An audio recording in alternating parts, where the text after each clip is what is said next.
Good morning, welcome to CATEX TV. My name is Frank Fortunato. Today is Monday, October 15th, 2012. The American presidential election is 3 weeks from tomorrow. Meanwhile, on Friday afternoon in Brussels, the plenary vote on Omnibus 2, which is the antecedent regulation that authorizes Solvency II, has been now pushed back until March of next year. This makes full Solvency II implementation on January 2014 a very remote possibility. People at KPMG said that there is now no clear statement on the timeline.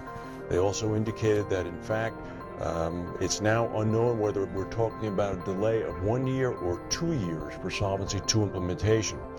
The delay followed a deadlock in the three-way talks between the European Commission, the European Parliament, and the Council of Europe on the Omnibus 2 text. Gabriel Bernardino, who is the chairman of EIOPA, the European Insurance Supervisory Body, continues to suggest partial implementation could take place once a credible timetable has been put forward for Solvency II's introduction. I think he's engaging in some wishful thinking. Bermuda right now is about to get hit by Tropical Storm Rafael, which is going to pass the island as a Category 1 hurricane. It's going to pass it apparently about 120 miles to the east-southeast of the island. Heavy rain and high wind and surf are plaguing the island right now. In the United States, American retail sales rose a seasonally adjusted 1.1% during the month of September. Spending continues to rise by consumers for every segment except in the department stores. Excluding autos, which can have an outsized impact on the report, retail sales jumped 1.1%. Economists have been expecting it to rise by 0.8%, so it did a little bit better than other people had thought. The biggest jumper here was electronics and appliances, likely boosted by the release of, guess what, the new iPhone 5. Sales in that category jumped 4.5%, the biggest increase since October of last year. Well, Turkey has done it again. They ordered an Armenian commercial jetliner flying to the Syrian city of Aleppo to land and search its cargo today in the latest move to prevent its airspace from being used to fuel the supply of military goods to the Syrian army to engage in the war against the insurgents. The plane was allowed to continue on its way after a search in the Turkish city of Erzurum. It was confirmed that it was carrying only humanitarian aid.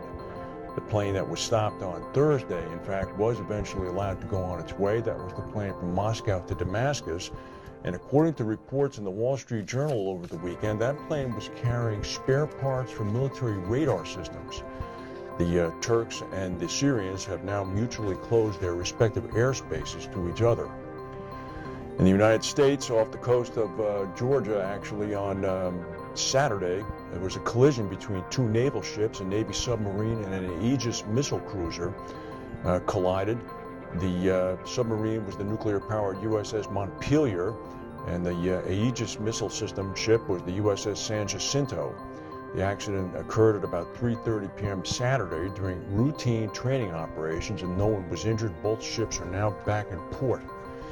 Well, there was an interesting development in Los Angeles over the weekend. The Space Shuttle Endeavour, which has gone into space 25 times, was making its final mission to the California Science Center, where it's going to become a permanent exhibit.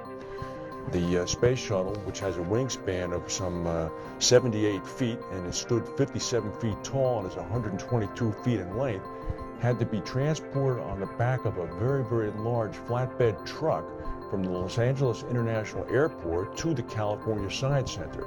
It took about 2 days, and it eventually reached such a point of news observance that bulletins were being issued when the space shuttle reached certain intersections. It required the cutting down of some 400 trees. It also required the rerouting of hundreds of electrical lines, and in some places, the space shuttle cleared houses by the width of a credit card. It was a very, very slow go. It moved at an average of 2 miles per hour. And if you looked at any of the news clips, it was unbelievable to see the outsize orbiter on the back of this flatbed truck moving down residential streets. It made the houses look small in comparison. The next presidential debate is tomorrow night between President Obama and former Governor Romney. It's being held up at Hofstra University on Long Island in New York. That's the news for today. If we have any breaking news, we'll come back and tell you. Thank you for watching, and we'll see you tomorrow.